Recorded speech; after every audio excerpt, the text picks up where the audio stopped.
চাচা একটু আস্তে আস্তে দেন। হ্যাঁ এই যে আস্তে আস্তে দিতেছি। মজা পাইতেছ না? চাচা আমার খুব লজ্জা লাগতেছে। বাইশটার থেকে আমি মজা বেশি দিতেছি। হ আরে খড়িটা পরেও না, বাচ্চা একটা খড়িও নাই। যদি পড়তো তাও তো ভাত রানতে পারতাম বাড়িতে। কেউ নাইও, কেউ তো যদি পারাইতাম, যদি পড়তো তাও তো বাড়িতে বাসের আগা পারে কেটারে? এই যে চাচা আমি। আমার বাসের আগা তুই পারস কা? আরে বাচ্চা খড়ি নাই কে? খড়ি নাই গা? হে কথা তো আমার বাড়িতে যা কবি যে আমার বাড়িতে খড়ি নাই। বাড়িতে যাইলে কি খড়ি হইব? খড়ির অভাব আছে। আর আমগো তো জানেনি কোনো গাছ গাছালি নাই, কোনো কিছু নাই। আপনার গাছ থেকে আপনার বাইশটা কইছে যে নিয়ে যাবেন লেখা খড়ি। ঠিকই কইছে, বাইশটার বুদ্ধি আছে, জানে যে চাচা আমার কেবা। হ্যাঁ এই যে শুনো, তোমার খড়ির কোনো অভাব হবো না, প্রয়োজনে বাঁশ কাইটে খড়ি বানা দিব। তাহলে চাচা, তাহলে আমি আপনার ইয়ের বাইশটারও কম নি। বাইশটার কম যাবো না? তাহলে এই কথা হলো তোমার হাতে আমার হাতে আদান প্রদান ঠিক করতে হবে। মানে মানে বোঝো নাই? না চাচা, তুমি যদি রাজি হও তাহলে কোনো খড়ির কোনো অভাব নাই। চাচা আপনি এগুলো কি বলতাছেন? কি রাজি হমু? হ্যাঁ গাছ কেটে দিমু, বাঁশ ফাটা দিমু, সব করে দিমু। চাচা দেখেন, আপনার কথা আমি কিছুই বুঝতে পারতাছি না। বুঝো নাই? আর আপনি এগুলো কি বলতাছেন একটু ভাঙ্গা বলেন। বাইশটার কাছে যে তার দেওয়া হইতে আল্লাহ পাক দিবে। ছি চাচা, আপনার একটু লজ্জা থাকার উচিত। আর আপনি আমার এই অফারটা করতে পারলেন? হ্যাঁ করতে পারলাম অবশ্যই। না, আমি আপনার বাইশটার বউ, আপনি এই অফার করতে পারেন না। এরা আপন বাইশটাও তো না, প্রতিবেশী। প্রতিবেশী হয়েছে তাতে কি হয়েছে? আমি তো আপনার এলাকারই বউ, তাই না? দূর এলাকার বউ, শোনো পেটে যদি ভাত না থাকে ওই ফুটানি দিয়া কাম হয় না। দেখেন চাচা, আমরা গরিব হইতে পারি, আর আমাদের ইজ্জতটা যেখানে সেখানে বিলাই দেয় না। তোমার তো ইজ্জত বিলেবার কই না। তা আপনি তো বললেন আমার লগে সময় দিতে, আপনার সাথে তাহলে এটা ছাড়া আর কোন সময়টা দিব? এইটাই তো সময়, কিন্তু এটা কি ইজ্জত বিলে দেওয়া হলো?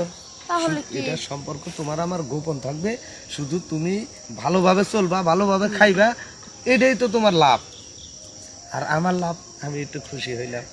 আসলে চাচা কি জানেন, এই যে আপনার এখানে খড়ি ভাঙতে এসছি, সবাই খালি স্বার্থ খুঁজে, স্বার্থ ছাড়া কেউ কারো ভালোবাসে না। এই যে দেখো, এই যে আমার বাগানের খড়ি নিতেছ, বাঁশ বাগানের খড়ি নিতেছ, আচ্ছা তোমাকে যদি আমি খড়ি দিই, বাঁশ বাগান ধরে দিয়ে দিই, আমার কোনো লাভ আছে?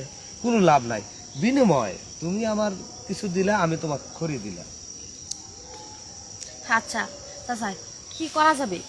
গরিব ঘরে বিয়ে হয়েছে, তার জন্যই যে আপনাকে বাস যারা এসে আমার খড়ি ভাঙতে হইতেছে। ঠিক আছে চাচা, আমি রাজি। রাজি আছো না? হ্যাঁ, আমি তোমার রাজি। এই যে একটা খড়ি ভাঙা লাগবো না, আমার বাইবুরি খড়ির পালা আছে, ওন থেকে প্রয়োজনে ভ্যান বোঝাই দিয়ে আমার তোমার বাড়িতে নিয়ে যাবা। আচ্ছা চাচা চলেন। তাহলে এখানে একটু কামটা সেরে দিই। আচ্ছা আসে। এই যে এখানে কামটা হারি। ঠিক আছে বিছান। কি বিছামু? কি বিছাইবেন? এখানে আমি শুতে পারবো না এইভাবে চাচা। এই শাড়ির আঁচলটা ফেলে দিলে তো। না চাচা, বাড়িতে গেলে ময়লা বললে সবাই বলবো যে কই কি করতে গেছিলা। আচ্ছা হয়ে গেল, বুঝাই দিলাম। তাও তাও এখানে লাগবো, তাহলে কামটা ফস করে বাড়ি দিয়ে দিই। হায় রে, শেষ আমার সাথে এই চাচাও ছাড়লো না খড়ির লিগা। চাচা একটু আস্তে আস্তে দেন। হ্যাঁ এই যে আস্তে আস্তে দিতেছি। মজা পাইতেছ না? চাচা আমার খুব লজ্জা লাগতেছে। বাইশটার থেকে আমি মজা বেশি দিতেছি।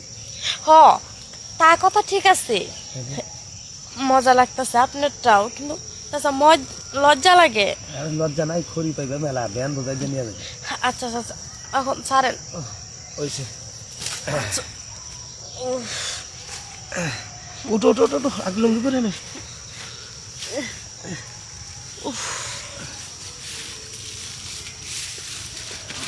বুঝে আর বাসতলার গুড়িটা মানুষের কামড়া।